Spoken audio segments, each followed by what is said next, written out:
Kerala water authority lab assistant പരീക്ഷയ്ക്ക് വേണ്ടി confirmation വന്നിട്ടുണ്ട്. 13/7/2024 നമ്മുടെ പരീക്ഷ. അപ്പോൾ ഇന്ന് മുതൽ 22/4 മുതൽ നിങ്ങൾക്ക് കൺഫർമേഷൻ കൊടുത്തു തുടങ്ങാവുന്നതാണ്. ജൂൺ മാസം 28-ാം തീയതി മുതൽ നമുക്ക് ഹാൾ ടിക്കറ്റ് അവൈലബിൾ ആയിരിക്കും.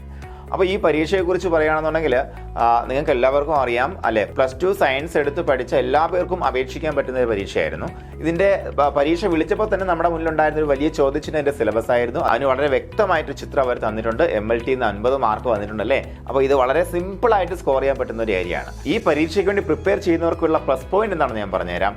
LD ക്ലർക്ക് പരീക്ഷ അല്ലെ, ഈ കാറ്റഗറി തന്നെയാണ് LD ക്ലർക്കിലും പരീക്ഷയ്ക്ക് വേണ്ടി ഇരിക്കുന്നത്. അപ്പോൾ പ്രിലിമിനറി ഇല്ലാത്ത LD ക്ലർക്ക് പരീക്ഷ അനൗൺസ് ചെയ്തതിന് ശേഷം നടക്കുന്ന LD ക്ലർക്ക് എക്സാമിനേഷൻ ആയതുകൊണ്ട് തന്നെ ഒരുപാട് പേര് ഇപ്പോൾ LD ക്ലർക്ക് പരീക്ഷയിലാണ് കോൺസെൻട്രേറ്റ് ചെയ്യുന്നത്. അതുകൊണ്ട് തന്നെ താരതമ്യേന വളരെ വളരെ മത്സരം കുറഞ്ഞ ഒരു പരീക്ഷയായിട്ട് മാറും നമ്മുടെ വാട്ടർ അതോറിറ്റി ലാബ് അസിസ്റ്റന്റ് പരീക്ഷ. അപ്പോൾ ഇതിനു വേണ്ടി ഫോക്കസ് ചെയ്യുന്നവരാണെന്നുണ്ടെങ്കിൽ നിങ്ങൾക്ക് ഇനി പഠിച്ചു തുടങ്ങിയാലും നമുക്ക് എത്തിച്ചേരാൻ പറ്റും. അതിനുവേണ്ടി വ്യക്തമായ സ്ട്രാറ്റജിയിലൂടെ പഠിച്ചാൽ മാത്രം മതി. അപ്പോൾ നമുക്ക് പഠിക്കാനുള്ളത് +1 +2 ബേസ് ചെയ്തിട്ടുള്ള ഫിസിക്സ്, കെമിസ്ട്രി, ബയോളജി, അവർ കുറച്ച് മാത്തമാറ്റിക്സ്, അത് വളരെ കുറച്ചേ ഉള്ളൂ. പിന്നെ വരുന്നത് ലാബിന്റെ ടോപ്പിക്കുകളാണ്.